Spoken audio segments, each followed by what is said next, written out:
Mengapa gereja rumah? Ya, ini masih jadi pertanyaan banyak orang sampai hari ini. Mengapa gereja rumah? Apakah nggak ada kata-kata lain atau kalimat lain? Saudara boleh cari apa saja. Inti daripada gereja rumah adalah Tuhan itu ingin bisa bertemu dan berdiam dengan semua kita di dunia ini. Katakan amin. Cuma itu saja. Kalau toh saudara belum percaya, tetapi saudara membenarkan jawaban dari sebuah pertanyaan ini, maka bagi yang belum percaya tentang gereja rumah harus bertobat. Kalau saudara belum bisa percaya tentang gereja rumah, lalu saudara setuju dengan jawaban atas sebuah pertanyaan ini, maka saya minta saudara harus mengakui, kalau gitu saya mau belajar lagi. Begini pertanyaan saudara, mudah atau sulit untuk mengajak orang yang belum tahu Yesus ikut ke gereja dalam ibadah? Jawab yang nggak usah ragu-ragu. Sangat sulit. Sama seperti kita yang Kristen, kalau diajak ke vihara, diajak ke masjid untuk ibadah, ayo, mau tidak kita? Untuk apa? Atau diajak ke kuil untuk ibadah? Ngerti contoh ini? Nah, kalau ibadah gereja itu mempersulit orang kenal keselamatan, padahal inti dari seluruh Alkitab adalah Yohanes 3 ayat 16. Karena begitu besar kasih Bapa akan dunia ini, sehingga dia berikan Yesus anak yang tunggal itu, supaya barang siapa percaya kepada dia tidak binasa, melainkan berhidup yang kekal. Nah, bagaimana kerinduan yang maha besar pencipta alam semesta untuk mengasihi seluruh umat manusia itu bisa tercapai kalau kita mempertahankan harus diibadah. Ngerti pertanyaan ini saudara? Betul tidak? Jadi kita harus mikir dengan cara yang lain. Oke, saya akan mendahului dengan keyakinan ini. Begitu roh agama masuk ke dalam gereja saudara, maka apa saja yang Tuhan katakan itu jadi tertutup, hanya milik orang Kristen saja. Nah, saya tanya kepada saudara, dengarkan pertanyaannya. Menurut saudara, seluruh Alkitab yang adalah firman Tuhan itu hanya untuk kita orang Kristen atau untuk semua manusia di dunia? Betul? Nah, pertanyaan berikut. Kalau saudara percaya bahwa seluruh firman Tuhan itu untuk semua manusia di dunia, pertanyaan berikut, apa ide saudara supaya firman itu dikenal? Dan bukan cuma dikenal, diterima. Ngerti? Saudara, Mazmur 139 ayat 13 sampai yang ke-16.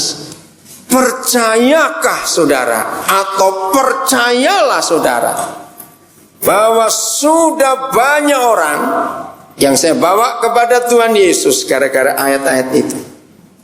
Nanti tanggal 29 Oktober saya akan diminta untuk berbicara di depan sebuah forum yang bukan Kristen untuk membahas.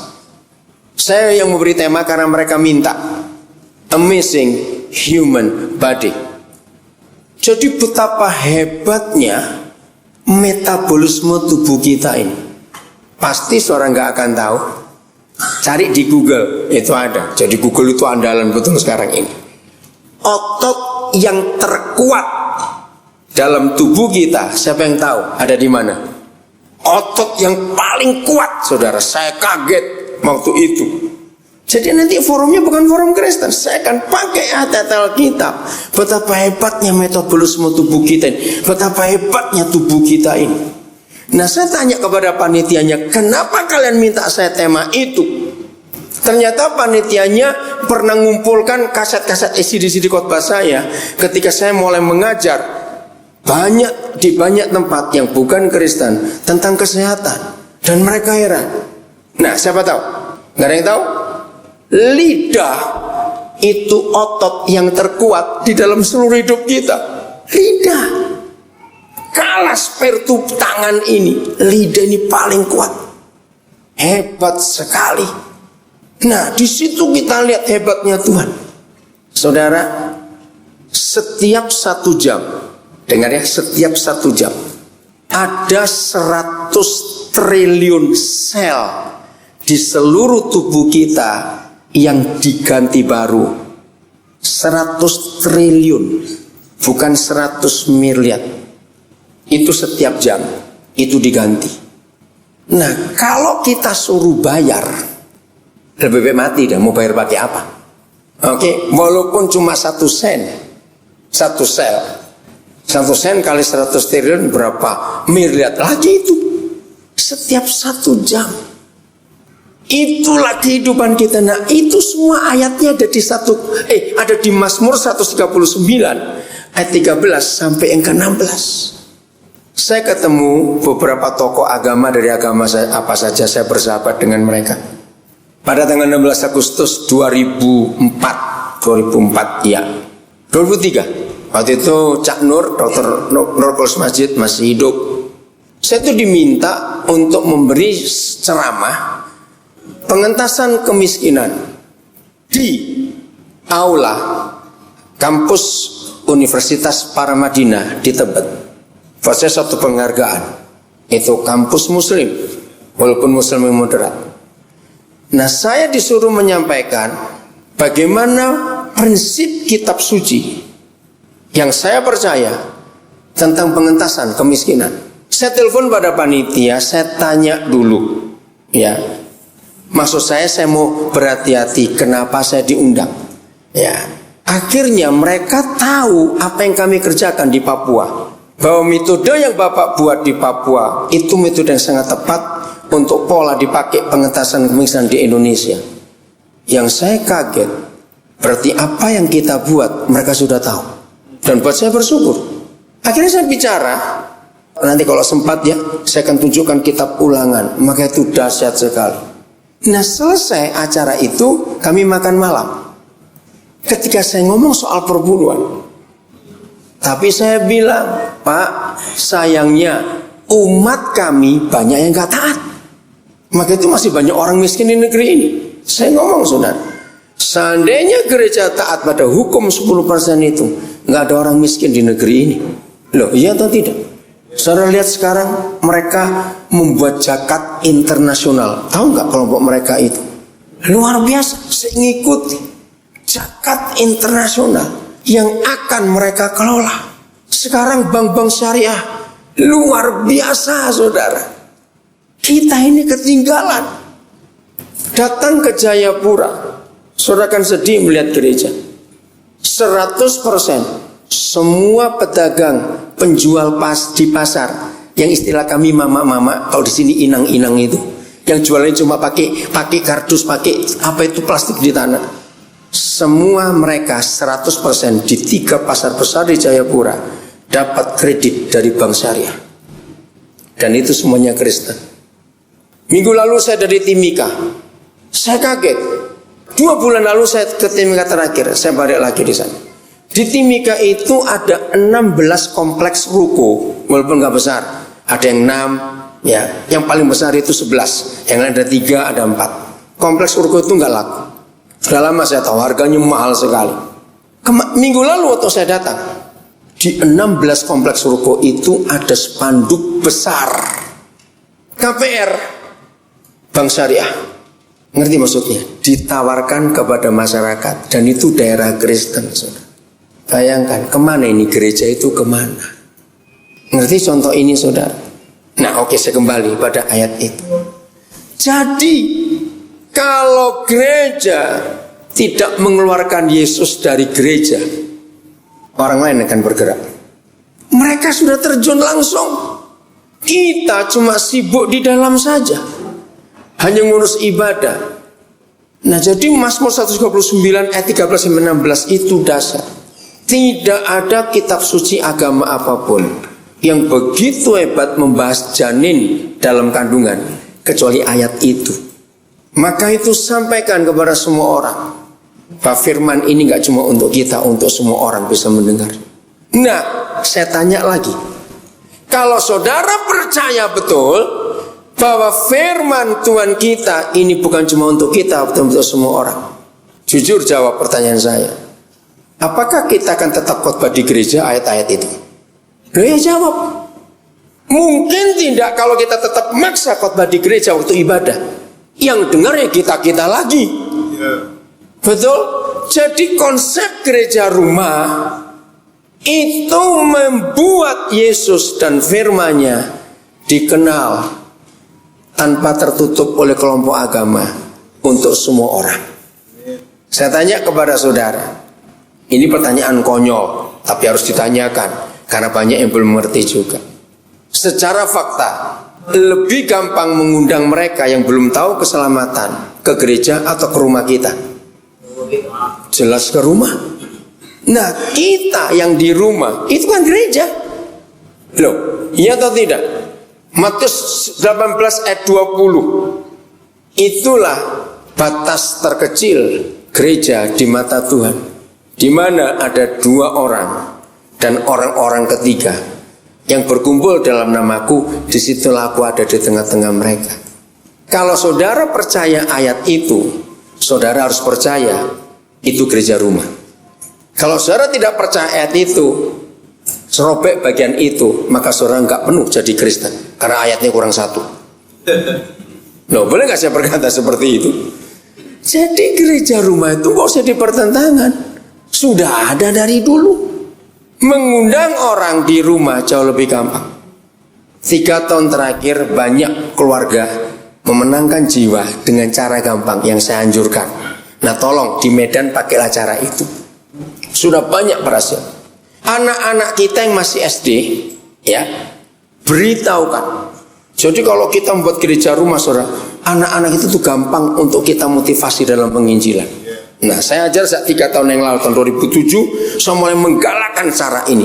Gini, kalian ya, kalau di sekolah, SD khususnya, SMP masih boleh, kalau SMA sudah susah, SD maksudnya. Kalau teman-temanmu selama 4 hari berturut-turut murung di kelas, murung ya, ajak main ke rumah. Lah saya pilih keluarga-keluarga yang harmonis, jangan keluarga berantakan, malah berantakan tuh anak kadang ke rumah situ. Ngerti maksudnya saudara? Ya. Semua anak, dengarkan, 99% anak-anak SD yang murung di sekolah, saya berani mengatakan angka ini, itu pasti karena orang tuanya bermasalah. Anak itu tertekan, maka itu nggak bisa konsentrasi untuk belajar. Nah begitu temannya anak-anak saudara diajak ke rumah main, karena di rumah saudara keluarga harmonis ada surga, anak itu pasti betah, pasti betah. Terus saya anjurkan orang tuanya, waktu pulang kalian antar sekali, 2 kali, baru mulai kenalan dengan orang tua anak itu. 4 kali, 5 kali, mulai datang. Boleh enggak kalau anak-anak ibu bapak nginep di rumah kami bersama temannya ini? Mulai masuk lebih dalam, nginap. Sudah sekali 2 kali nginap, saya suruh lanjut, kejar lagi. Coba tanya, maaf ya, bukan kami mau nyamperin rumah tangga ibu bapak, cuma kami tanya, apa perubahan anak-anak ini setelah sekian kali ada di rumah kami? Saudara, tunggu mereka ngomong apa. Kalau mereka sudah terbuka, mulai masuk lebih dalam lagi. Boleh nggak kami cerita apa yang anak-anak kalian cerita kepada kami? Ngerti maksudnya? Waktu temannya anak-anak saudara di rumah, mereka pasti ngomong kepada anak-anak saudara, pasti banding-bandingkan. Oh, kalian di rumah begini ya? Wah, kalau bapak-bapakku nggak begitu. Nah, itu kumpulkan. Nanti kembalikan pada orang tuanya. Akhirnya saudara, banyak keluarga yang dimenangkan. Nah, kalau sudah begitu biasanya saya yang dipanggil. Saya kumpulkan mereka di rumah makan atau di mana. Saya ngomong soal keharmonisan suami istri. Nggak usah pakai ayat Alkitab. Sampaikan saja kebenaran itu. Nah, pakai cara itu. Ini hal yang penting sekali. Saya punya metode begini. Siapa yang pernah masuk ke rumah orang lalu membedakan suasana? Ya, saya ambil ekstrimnya saja. Begini. Saudara pernah masuk ke rumah satu keluarga sederhana sekali. Dari dindingnya, lantainya bukan keramik, semen, sudah banyak yang bolong-bolong lagi. Kursinya pun bukan kursi mewah, sudah lama. Tirai-tirai jendelanya pun. Tapi waktu saudara masuk, kok enak betul suasana rumah ini. Ngerti gak maksud ini? Atau lain kali saudara masuk ke rumah orang kaya, mewah, luar biasa. Wah, kelihatan sekali perabotannya, wih mahal. Tapi kok gak enak suasana rumahnya. Ngerti contoh ini saudara? Nah, saya mau tunjukkan rahasia. Ya, sekarang saudara buka Keluaran 32 ayat 1 dan 2. Ini rahasianya saudara. Ulangan 32 ya. Saya kan banyak bicara tentang rumah saat ini. Betapa gampangnya menyatakan kasih itu di rumah, bukan di gereja. Maaf, jangan tersinggung, tapi saya minta saudara jawab. Percayakah saudara di gereja itu penuh dengan kemunafikan? Kau jawab iya atau tidak? Iya. Di gereja itu tempatnya orang munafik kumpul saudara. Kenapa bisa? Ya karena kita kan agamawi. Bayangkan, yang di rumah Senin aman, Selasa ribut, Selasa aman, Rebo ribut, Kamis aman, Jumat berkelahi, Sabtu aman, Minggu babak belur. Ke gereja, suami istri ini suami istri. Ayo senyum.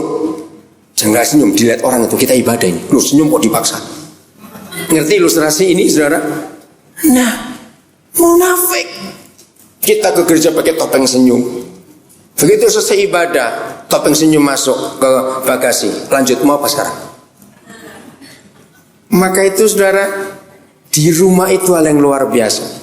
Saya punya prinsip. Berapa kali Rasul Paulus, paling banyak, berapa kali Rasul Petrus membicarakan, hendaklah kamu memberi tumpangan. Betul, masih ingat perintah itu? Itu banyak kali di perjanjian baru, beri tumpangan. Nah, itulah gereja rumah. Saya beri contoh. Kalau saudara terima tamu, jangan sehari. Kalau sehari anak-anak bisa sandiwara. Gini, besok ada tamu, manis-manis ya, baik-baik ya, jangan ribut, jangan berkelahi. Satu hari manis, hari ketiga capek. Capek apa? Capek munafik. Nah, mulai ribut. Anak-anak nggak bisa suruh munafik. Nah, di situ tamu-tamu kita bisa melihat rumah ini surga atau neraka dari anak-anak. Oke, sudah dibaca Ulangan 32 ayat 1. Musa ngomong kepada siapa? Langit pasanglah. Ayo baca. Langit, Musa bilang langit suruh apa? Pasang telinga, dengar apa? Ucapan mulutku. Nah, heran nggak? Saya membaca ayat ini bilang, Papa ini apa-apaan? Di mana kupingnya langit saya nggak pernah lihat? Kenapa langit bisa dengar ucapan mulut? Yang kedua, siapa yang suruh dengar? Baca, siapa suruh? Masih ayat 1. Siapa yang suruh dengar? Hai bumi, dengarlah. Oh, yang ucapan mulut yang bumi atau yang apa? Oh, aku mau berbicara. Baik, terima kasih bumi. Nah, ayat 2 dampaknya.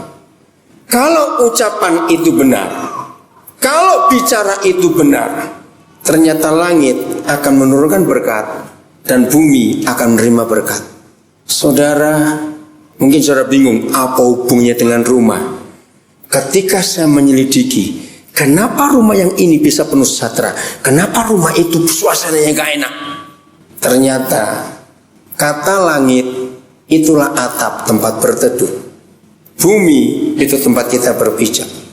Dengan kata lain, bagaimana ucapan mulut kita suami istri di rumah? Dengarkan. Bagaimana ucapan mulut kita suami istri di rumah, maka dinding-dinding, atap dan lantai rumah itu menyerap semua kata-kata kita, seperti Musa bicara kepada langit dan bumi.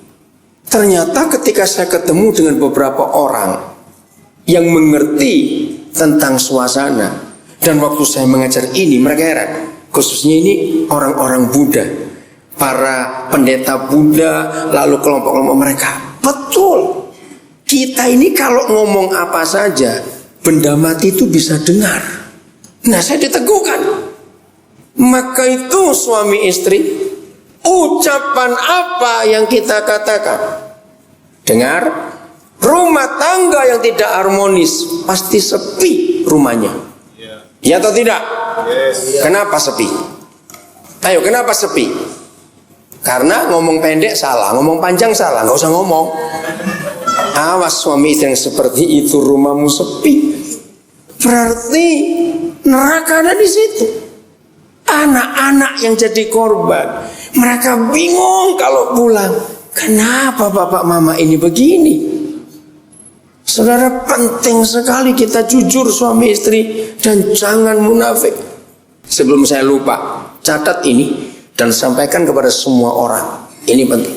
Hanya ada satu hal yang menyebabkan mengapa anak-anak enggak respect orang tua. Dengar saudara, ini sangat akurat, 100% benar, percayalah. Karena saya sudah membuat riset selama 20 tahun sampai saya menyimpulkan mengapa anak-anak enggak respect pada orang tua, mengapa anak-anak berontak dan berani kurang ajar pada orang tua. Cuma satu, anak-anak sangat muak dengan orang tua munafik. Catat, kalau kita munafik, ngomong apa saja anak tidak akan pernah dengar, saudara. Begini munafik. Kalau di rumah berantem, berkelahi, maki, ngomong kotor, tapi begitu keluar rumah kelihatan manis sekali. Anak-anak nggak akan pernah mau jalan dengan orang tuanya yang munafik itu. Nggak akan mau. Enak mereka. Jawab iya atau tidak, anak-anak harus jujur. Jadi gereja rumah akan betul-betul jadi surga kalau kita berdua dibolehkan total. Jadi gereja rumah itu bukan kebaktian, saudara, tapi dimulai dari kita dulu berdua. Maka itu penting suami istri, komunikasi kita bagaimana. Kalau tidak, gereja rumah gak akan jadi karena kita munafik. 3 bulan sebelum saya menikah, datang 3 mbak Tuhan hebat. 2 sudah meninggal. 1 Bapak Pendeta Damaris almarhum, kedua Bapak Samuel Elkana, ketiga Bapak Mubudianto, sekarang dia ada di Amerika. Mereka datang tidak janjian, jadi bergilir. Datang ke rumah saya. Untuk apa? Karena mereka tahu bahwa nanti kalau saya menikah, kami nggak tinggal berdua, tapi rame-rame. Dari dulu saya sudah hidup dalam gereja rumah dan saya radikal. Dari dulu saya nggak pernah tinggal sendiri, selalu ada orang di rumah. Saya tuh selalu senang nampung orang, selalu. Ya, karena mencari jiwa itu susah. Kalau bisa nampung orang, nah, dengar. Kalau maling masuk ke rumah saya, yang tinggal serumah mereka kenal saya. Saya nggak akan teriak maling, itu nggak akan. Saya akan sambut baik-baik saudara maling itu. Karena cari jiwa itu susah. Ini datang sendiri. Serius, saya sambut maling itu. Benar. Saya ajak duduk dulu, saya ajak bicara kamu ya. Pasar bisa tutup, mall bisa tutup, neraka nggak pernah tutup.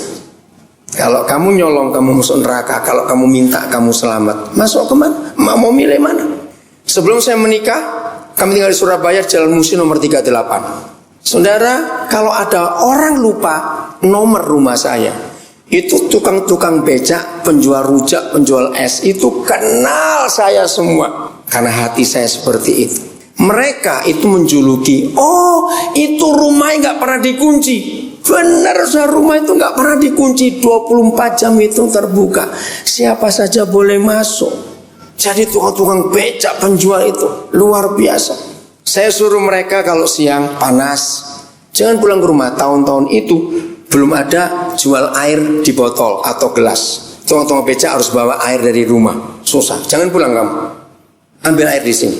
Di rumah saya selalu menyediakan makan lebih. Jadi tukang-tukang becak itu bilang, kalau kamu nggak dapat duit, jangan segan, makan.